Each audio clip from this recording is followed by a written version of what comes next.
ആരുമില്ല ഇവിടെ? കണ്ണൂടെ. ഭവതി ആരാണാവോ? താര. രാധമ്മ താരയുടെ അമ്മയാണോ? നിങ്ങൾ അമ്മേനെ കാണാൻ വന്നതാ?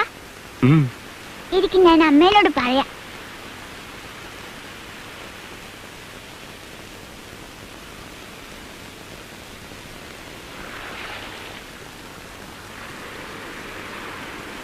എവിടെ നിന്ന് വരുന്നു? കോഴിക്കോട്ട് നിന്ന്. പേര് അമ്പാട്ട് സുധാകരൻ നായർ. കേട്ടിട്ടുണ്ട്. പറഞ്ഞു കേട്ടപ്പോ ഒരു 40 വയസ്സാണ് കരുതിയത്. നിങ്ങൾ വളരെ ചെറുപ്പമാണ്.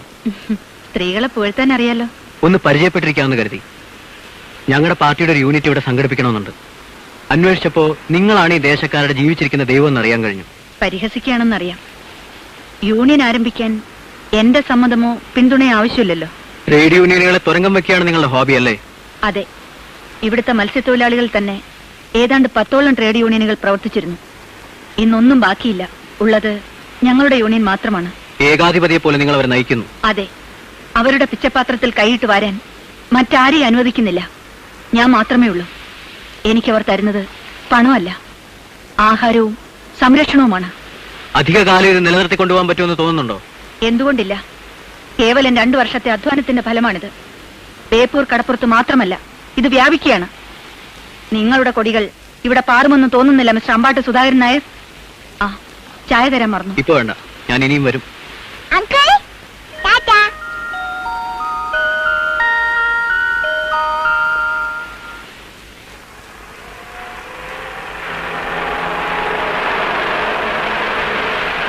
ഒന്ന് നിർത്തിയേ. സാറേ,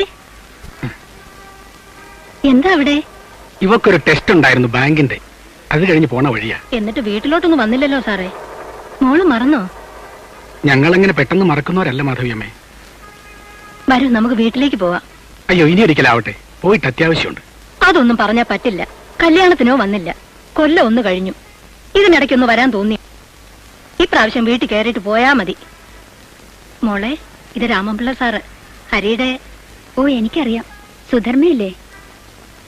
വീട്ടിലേക്ക് വന്നേ പറ്റൂ. എന്താ ഇത്ര ആലോചിക്കാൻ? നമുക്ക് മാധവിയമ്മയുടെ പ്രതാപമൊക്കെ ഒന്ന് കണ്ടിട്ട് പോകാം, അല്ലേ മോളെ? ഓ, എന്താ എന്റെ സാറേ, എല്ലാം ഈശ്വരൻ നിശ്ചയിക്കുന്നു. വരൂ.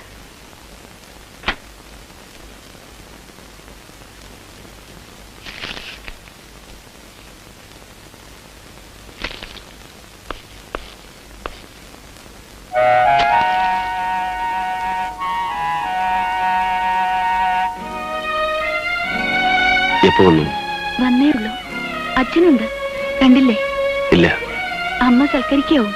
ചേച്ചി ഞാൻ ഇങ്ങോട്ട് മാറി, ഇപ്പൊ അങ്ങോട്ട് പോയി.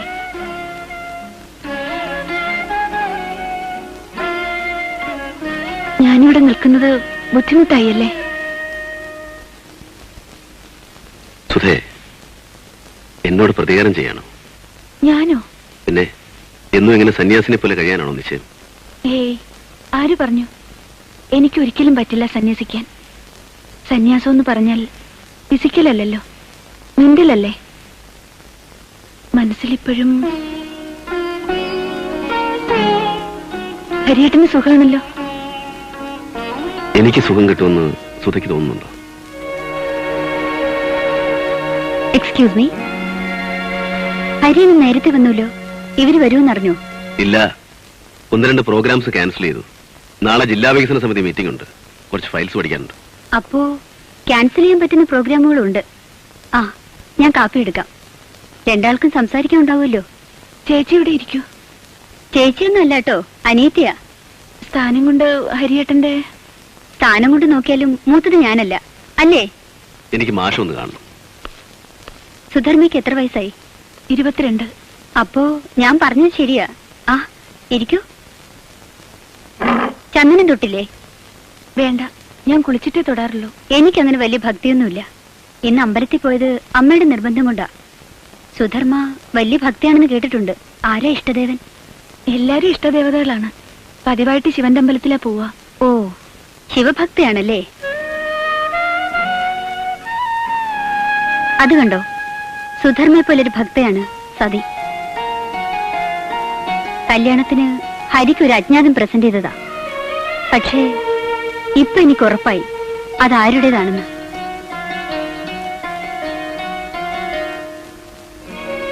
ഫാനിന്റെ സ്പീഡ് കൂട്ടണോ? വേണ്ട. സുധർമ്മ എന്താ കല്യാണം കഴിക്കാത്തത്? വല്ല പ്രേമമുണ്ടോ? ഇല്ല. പ്രണയപരാജയമായിരിക്കും. ശരിയാണോ? വലിയ കഷ്ടാണിത്. നമ്മൾ ഒരാളെ സ്നേഹിക്കുക, മനസ്സ് ശരീരം അയാൾക്ക് നൽകുക, എന്നിട്ട് ചീറ്റ് ചെയ്താൽ അയാൾ ഇനിയും തിരിച്ചു വരുമെന്ന് വിശ്വാസമുണ്ടോ? ഇപ്പോഴും വരണുണ്ടാവുമല്ലേ? അതിന് വലിയ മന്ത്രപൂജയുണ്ടോ? മതി, പ്ലീസ്. നിർബന്ധിക്കണം.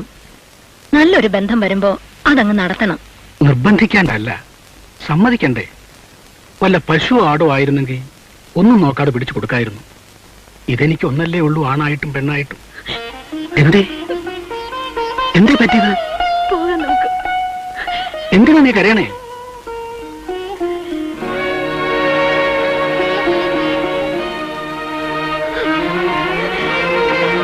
അയ്യോ, ഈ കുട്ടിക്ക് എന്തു പറ്റി?